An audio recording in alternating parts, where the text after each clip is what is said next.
ఓం శ్రీ గణేశాయ నమః. ఓం శ్రీ గురుభ్యో నమః. శ్రీమాత్రే నమః.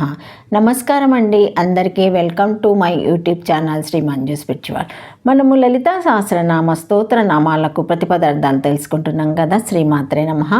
కానీ అంతకంటే ముందుగా మీరు గనక మన ఛానల్ని ఇప్పటి వరకు సబ్స్క్రైబ్ చేసుకోకపోతే వెంటనే చేసుకొని పక్కనే ఉన్న బెల్ ఐకాన్ నొక్కి ఆల్ సెలెక్ట్ చేసుకుంటే మేము ఇలాంటి వీడియోస్ అప్లోడ్ చేయగానే ముందుగా మీకు నోటిఫికేషన్ వస్తుంది.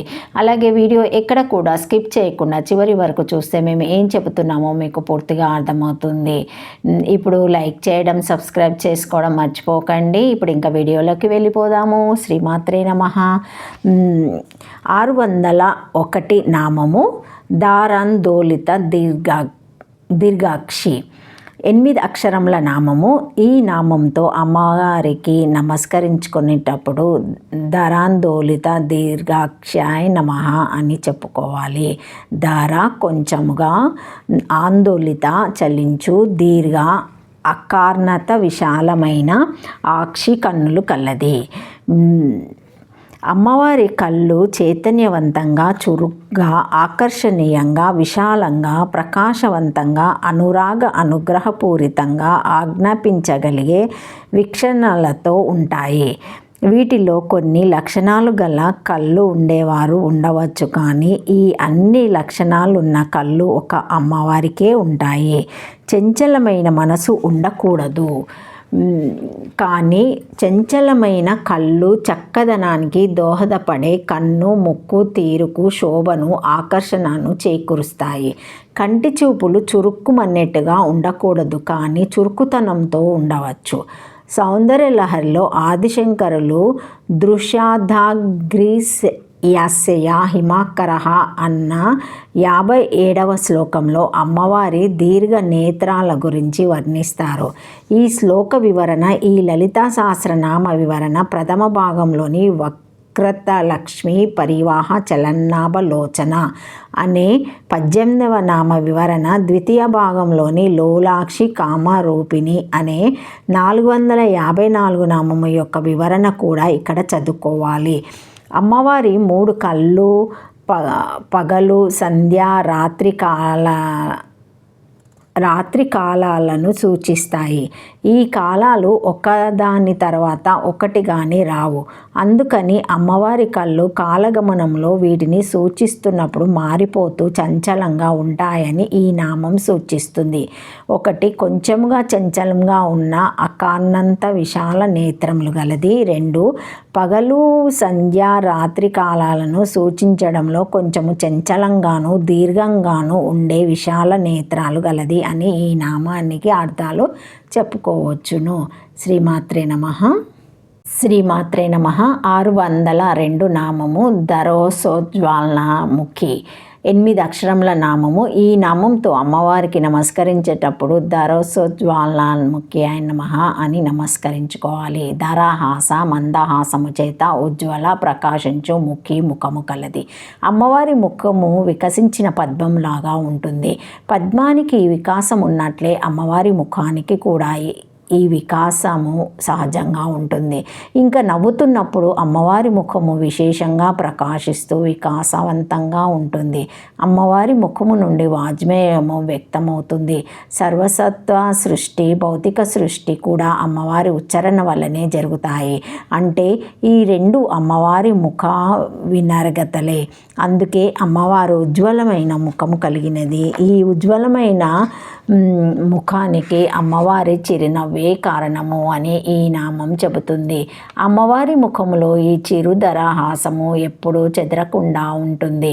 అందుకే అమ్మవారి ముఖము చెక్కు చెదరని ప్రకాశంతో ఉంటుంది. చిరుదరహాసం చేత ప్రకాశించే ముఖము కలది అని ఈ నామానికి అర్థము. శ్రీమాత్రే నమః. శ్రీమాత్రే నమః. 603 నామము గురుమూర్తి. 4 అక్షరముల నామము. ఈ నామంతో అమ్మవారికి నమస్కరించేటప్పుడు గురుమూర్తి నమః అని నమస్కరించుకోవాలి. గురువు యొక్క మూర్తి రూపముగా ఉన్నది. ఉపదేశం చేసేవారిని గురువు అంటారు. అయితే గురుర్ బ్రహ్మ, గురుర్ విష్ణు, గురుర్దేవో మహేశ్వర, గురు సాక్షాత్ బ్రహ్మ తస్మై శ్రీ గురవే నమః అన్న శ్లోకాన్ని బట్టి సత్వరజోస్తమో గుణ ప్రకృతులకు ఆదిదేవతలైన త్రిమూర్తులే కాకుండా త్రిగుణాతీతమైన పరబ్రహ్మను కూడా సూచించేవాడు గురువు. అంతేకాదు గూకారో అంధకారస్తు రూకారో సన్నిధో రోధక అంధకార నివృత్తియత్తు అంధకార వినాశితత్వత్ గురురీత్యాభిధీయతే గురు పద నిర్వచనాన్ని తెలిపే ఈ శ్లోకములో గురు పదములో గూకారము మనలోని అంధకారాన్ని అజ్ఞానాన్ని సూచిస్తే రూకారము అంధకారాన్ని జ్ఞానాన్ని నిర్మూలించి ప్రజ్ఞాన ప్రకాశవంతులని చేయడాన్ని సూచించే అక్షరంగా తీసుకోవాలని ఈ శ్లోకానికి అర్థము. కాబట్టి శ్రీమాత్రే నమః. కాబట్టి ఆ గురువు ఉపదేశించేది అందుకు తగ్గ స్థాయిలో ఉండే ఆత్మవిద్య బ్రహ్మ విద్య శ్రీ విద్య అయి ఉండాలి. ఇలాంటి మంచి విషయాలు ఉపదేశించే గురువులందరి రూపంలోనూ అమ్మవారే ఉంటుందని అర్థం చేసుకోవాలి. మనకు ఏది కావాల్సిన ఏది ఒక రూపం ద్వారా దర్శనమిచ్చి ఆదుకొని అవసరాలు అనుమానాలు తీర్చే గురువు రూపంలో ఉండేది అమ్మవారే అని ఈ నామాన్ని బట్టి గ్రహించాలి. విశ్వంలో ప్రథమ గురువు నారాయణుడే, ప్రథమ శిష్యుడు బ్రహ్మ. నారాయణుడు చెప్పినట్లుగా బ్రహ్మ చేయడం జరిగింది. కాలగమనములో గురు శిష్యుల మధ్య రాను రాను అంతరాలు అభ్యంతరాలు అభిప్రాయ భేదాలు గల గురు శిష్యులే వస్తూ వచ్చారు. అందుకే గురు పరంపరను స్మరించి నమస్కరించి ప్రసంగాలను ప్రవచనాలను ప్రారంభించేవారు. నారాయణ సమరంభ శంకరాచార్య మధ్యమం అస్మదాచార్య పర్యంతం వందే గురు పరంపరం అని గురు ప్రార్థన చేస్తారు. కాబట్టి నారాయణుడే ఆది గురువు. అలాగే నారాయణితో అభేదమైన నారాయణి అనే పేరుతో పిలువబడే అమ్మవారే ప్రథమ గురుమూర్తి. సదాశివ సమారంభం అని కూడా ఈ శ్లోకాన్ని కొందరు చెబుతారు.